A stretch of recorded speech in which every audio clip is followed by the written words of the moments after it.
అందరికీ నమస్కారం. నాయన అమ్మాయిలకు అబ్బాయిలకు మీకందరికీ ఒక తాతగా నేను ఈరోజు రావాలని ఉద్దేశంతో నేను ఈరోజు మా సుధీర్ గారికి ఈ బొకే తీసుకొని వచ్చి గౌరవంగా ఇద్దారనేసి తీసుకొని వచ్చాను. ఇక్కడికి నేను ఎందుకు రావాల్సి వచ్చిందంటే,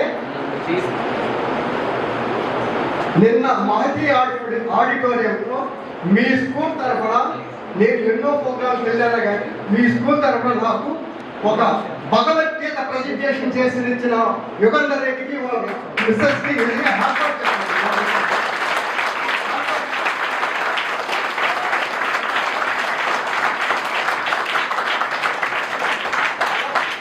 అలాగే మన సుధీర్ గారు నేను మహతిలో మాట్లాడినాడు, ఈరోజు ఇక్కడ మాట్లాడిన ఆణిముత్యాల మాటల కోసం నేను మళ్ళీ ఏం చెప్తాడనేసి విన్నారనేసి మళ్ళీ మీ స్కూల్కి వచ్చాను.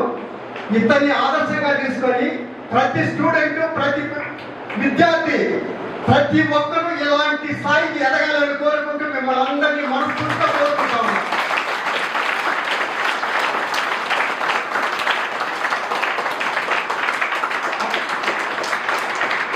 నాకు 80 నుంచి చంద్రగిరి పరిచయం, కానీ ఇలాంటి స్కూల్ ఇక్కడ చంద్రగిరిలో ఉందని నేను ఫస్ట్ టైం ఇదే ఇక్కడ రావటం, నేను చూడటం కూడా.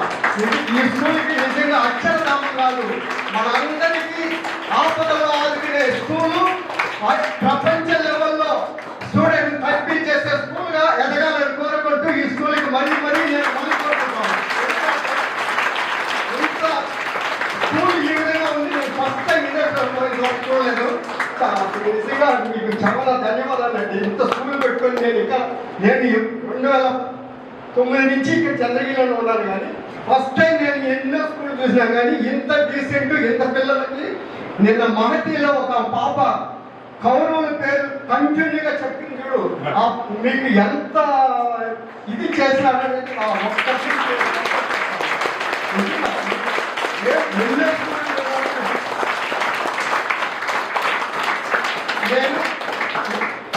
నేను ఒక ప్రకృతి రైతుగా నా సొంతంగా నేను వ్యవసాయం చేసేది. ఈ విధానాన్ని స్కూల్ పిల్లలకి మోటివేట్ చేయాలనే ఉద్దేశంతో పనపాకం స్కూల్లో, చంద్రగిరి స్కూల్లో, కొమరవరం స్కూల్లో, తొండవరం స్కూల్లో ఆల్రెడీ నేను ఇప్పుడు 4-5 సార్లు ప్రోగ్రామ్ చేస్తున్నాను. కానీ ఈరోజు ఇక్కడ మీకు నేను ఎందుకు చెప్తున్నానంటే, జై జవాన్ జై కిసాన్ అనే 2 నినాదాలు ఉన్నాయి మన భారతదేశంలో. ఇక్కడుండే మీలో ఉండేవాళ్ళు జై జవాన్ ఎంతమంది వెళ్తారు? చేతులు పైకెత్తండి. జై కిసాన్, వెరీ గుడ్. జై కిసాన్ లేదే జై జవాన్ కూడా ఉండలేడు. కాబట్టి జై కిసాన్ ఫస్ట్ నిర్వహించేవాళ్ళు.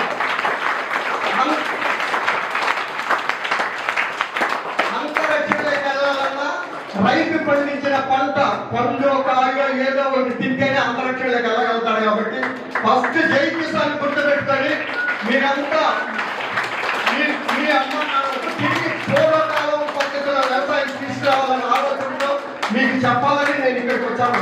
రసాయన వ్యవసాయాన్ని పక్కకు పెట్టేసి సేంద్రీయ వ్యవసాయాన్ని తీసుకుని వచ్చే ఆలోచనతో మీ అమ్మ నాన్నలకి, మీ పక్కింటి వాళ్ళకి, మీ తాతలకి, అవ్వలకి అందరికీ చెప్పాలా. ప్రకృతి వ్యవసాయం చేస్తే నా వయసు 71 సంవత్సరం.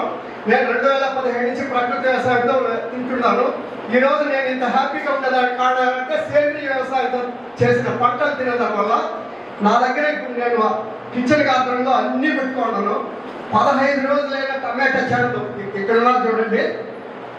ఈ టమాటా ఇక 15 రోజులు 20 రోజులైనా అట్లే ఉంటుంది, ఎందుకంటే దీనికి రసాయనాలు లేకుండా సేంద్రీయ పద్ధతిలో వచ్చిన టమాటా ఇది.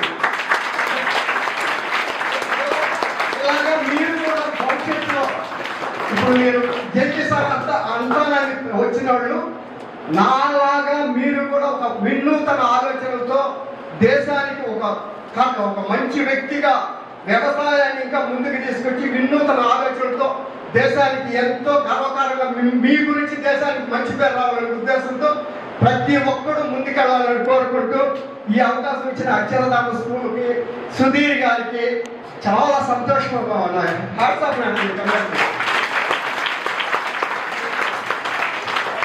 చాలా సంతోషం. నేను ఎన్నో ప్రోగ్రామ్కి వెళ్ళాను, కానీ ఒక రైతన్న ఇంత ఆదర్శవంతంగా పిల్లల్ని చైతన్యవంతం చేసి జై కిసాన్ అని చెప్పి అగ్రికల్చర్ వ్యవసాయం ఉంటేనే అది భారతీయ సంస్కృతి అవుతుందనే ఆ నినాదంతో ముందుకు తీసుకెళ్తున్న ఈయన ఆశయం ఇంకొన్ని వేల లక్షల మంది విద్యార్థులను చైతన్యవంతం చేయాలని మనస్ఫూర్తిగా కోరుకుంటూ థ్యాంక్ యూ సో మచ్.